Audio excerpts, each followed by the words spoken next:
I grew up in a typical Christian family. We would go to church every Sunday. We would make sure that Jesus was the main part of our lives all the time. Going through school, my parents always encouraged me to be the best that I could be.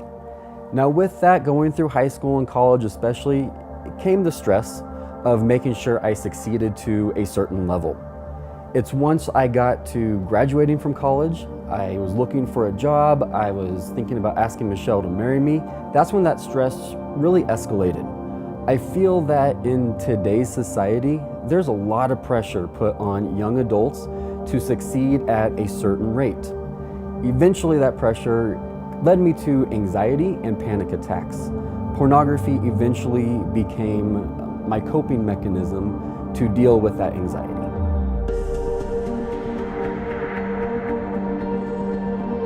For 10 years, pornography really took control of my life.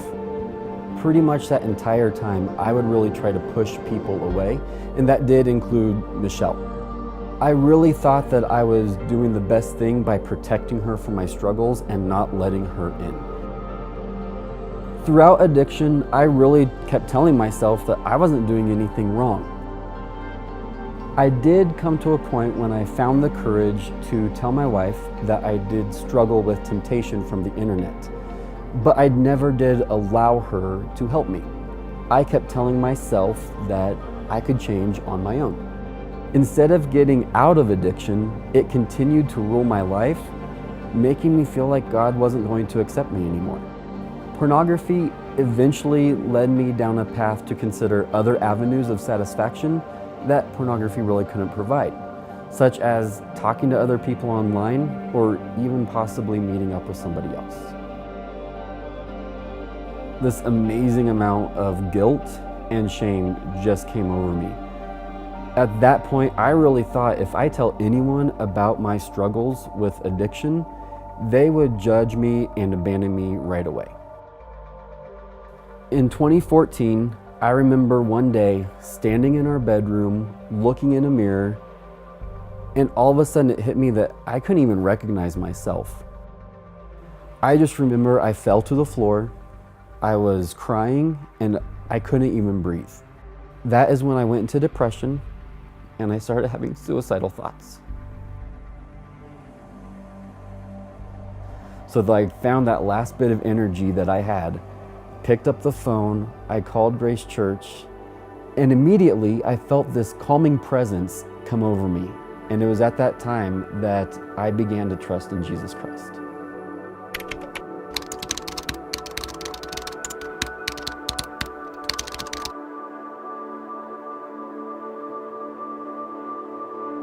To conquer my addiction to pornography, I committed to seek counseling with Ken Pott at Transition Counseling. I learned that it doesn't matter about the decisions that I've made in the past. God loves me unconditionally. For the first time in many years, I felt like I was not alone in this. The relationship between Michelle and I has grown significantly. For so many years, I pushed her away, but now she's really the rock that's getting me through this life. God has really used Grace Church to help me overcome this addiction through weekend services, but also through the friendships that I've made from our small group. When Michelle and I joined our couples small group, I was scared to tell them for fear that they would not accept me. Not only did they accept me, but I also gained 4 accountability partners from the other husbands in the small group. Looking back on it, I know God was using all these people to show me His grace and His unconditional love through them. I am proud to say that I am no longer addicted to pornography, but the battle does continue every day. As men of God, we have to do everything we can to remove that temptation of lust from our lives the best we can. I am calling out all men to join a small group of accountability partners and stay strong as we battle the temptation of lust and pornography. God has provided me with the resources to win this battle, My commitment is to use these resources each day for continued success.